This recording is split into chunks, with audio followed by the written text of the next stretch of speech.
She got into the car without me noticing. And when she spoke, she used the nickname that only he knew. That nickname I never told anyone. The one that died with him. It was late afternoon on a Monday. A small town in the countryside.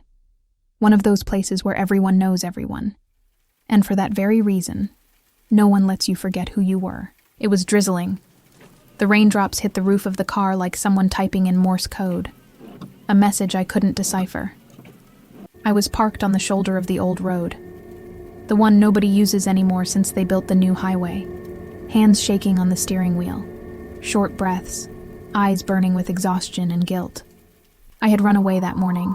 No note, no explanation, no courage to look back. Just an old backpack, 400 crumpled dollars in my pocket, and the weight of a mistake I couldn't bury.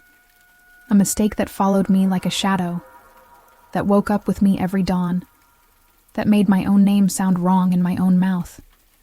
I thought running away would fix it, that putting miles of distance between me and that house would be enough. But guilt doesn't need a road. It travels inside you. I was absolutely certain I was alone. I had checked the mirrors before stopping. I had locked the doors. It was just me, the rain, and the emptiness. But when I looked up at the rearview mirror, she was already there, sitting behind the passenger seat, as if she had always been there. An older woman, calm face. Almost familiar, you know? Like when you see someone and you're sure you've seen them before, but you can't remember where. Hair pulled back in a simple bun, hands folded in her lap. But what froze me, what made my blood run cold, was the sentence she said. He used to cry before running away too. I couldn't speak.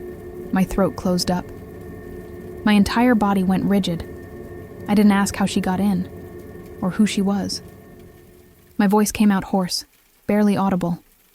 Who? She looked out the window, as if she were seeing another time, another place, maybe another life. And she answered unhurried. You know who. And I did know. She started talking about the room in the old house, that room at the end of the hallway that no one used anymore. About the door that creaked even when it was locked. About the dresser drawer with the torn photograph hidden underneath the old clothes. Things that no one outside my family had ever seen. Details that only my father knew. Or my mother. But my mother... She died when I was 8 years old. I stopped breathing properly when she said, "The letter you didn't have the courage to leave." She would have understood. My breathing failed. My chest tightened. Nobody knew about the letter. Nobody.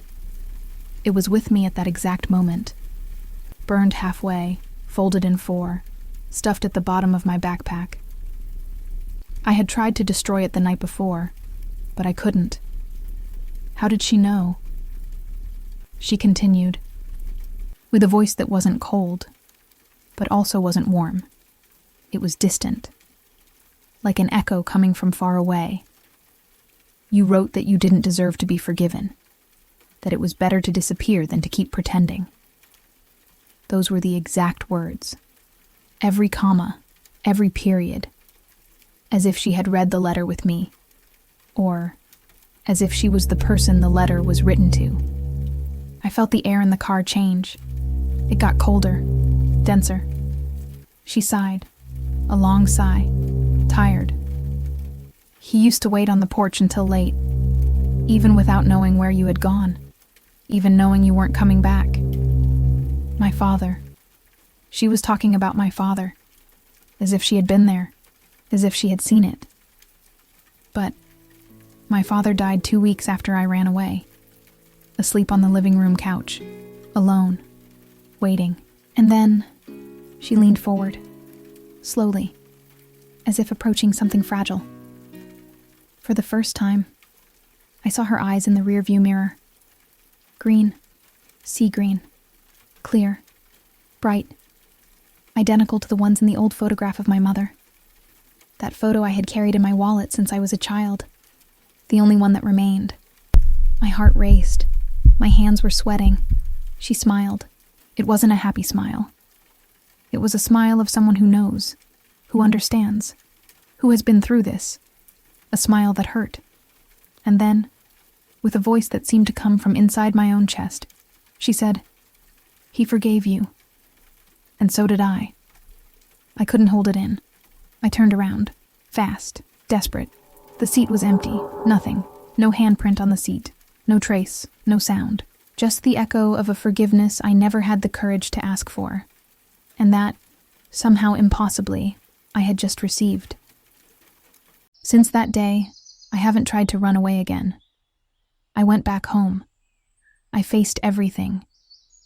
I buried the letter in the backyard, under the oak tree my mother planted, and every night, when the wind passes through the living room, I hear her calling my name, like when I was a child, like when everything still made sense. The woman in the back seat knew why I ran away, because she was the one who saw me leaving the first time.